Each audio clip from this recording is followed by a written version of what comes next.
تو مولانا شریف کو حدیث شریف سے باہر نکالیں اور پاک کریں تو پھر حدیث شریف آپ کو سمجھ آئے گی.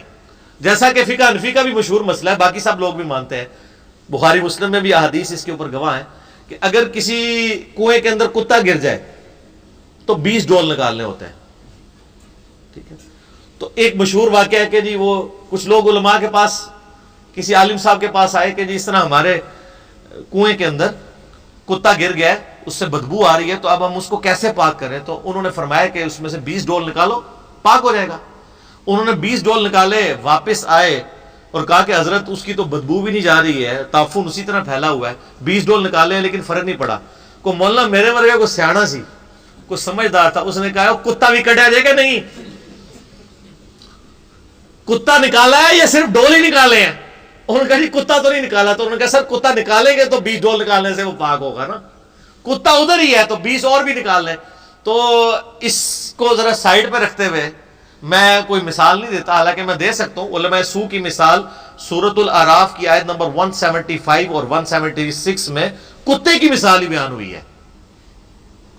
اور ابو داؤد میں حدیث ہے کہ میری امت میں ایسی بدعات پیدا ہوں گی کہ جیسے باولا ہلکا کتا، پاگل کتا کسی کو کاٹ جائے تو اس کے زہر کا اثر ایک ایک رگو ریشے میں چلا جاتا ہے، اس طرح میری امت میں ایسے گروہ پیدا ہوں گے جن کو کتے کاٹ جائیں گے اور ان کے پورے جسم میں بدعات داخل ہو جائیں گی. وہ کتے کون سے کاٹیں گے؟ کوئی کرکٹر کاٹے گا، کوئی ہاکی کا پلیئر کاٹے گا، کوئی اسکواش کا پلیئر کاٹے گا، کوئی پولیٹیشین. علماء سو، علماء حق کی بات نہیں کر رہا، علماء سو. سورۃ الاعراف آیت نمبر 175 اور 176 میں بلعام بن بورا کو کتے کی مثال اللہ تعالیٰ نے بیان فرمایا، اور نبی علیہ السلام نے ابو داؤد کی حدیث میں کتے کی مثال بیان فرما دیا. ٹھیک ہو گیا؟ تو اب میں یہ بھی کہتا ہوں کہ آپ جب حدیث کی کتابیں پڑھیں تو مولانا شریف کو باہر نکال لیا کریں، تب حدیث شریف سمجھ آئے گی آپ کو. جیسے کنویں کو پاک کرنے کے لیے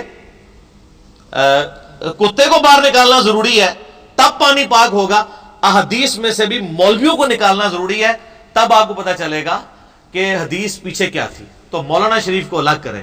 تو حدیثیں تو بیان کرتے ہیں، ویسے ان لوگوں کا قصور بھی نہیں ہے کیونکہ انہوں نے اپنے 8 سالہ درس نظامی کے کورس میں 7 سال فقہ حنفی پڑھی ہوتی ہے، آخر 1 سال دورہ حدیث کرتے ہیں. جیسے چائے کا ایک دور ہے، آیا اور چلا گیا، حدیثیں پڑھی نہیں ہوئی ہوتی، وہ پڑھی ہی ہوتی ہیں، پڑھی ہوئی نہیں ہوتی.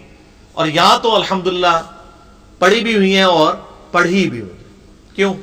کیونکہ نہ میں وہابی نہ میں بابی، میں ہوں مسلم علمی کتابی. نہ ہم سو کالڈ وہابی ہیں کوئی علمی بات کر دے، اور نہ ہم بابوں کا دفاع کرنے والے بابی ہیں، بلکہ ہم علمی کتابی مسلم ہیں. ٹھیک ہوگا جی؟ الحمدللہ یہ بھی آپ کو تحفہ دے دیا جاتے ہوئے.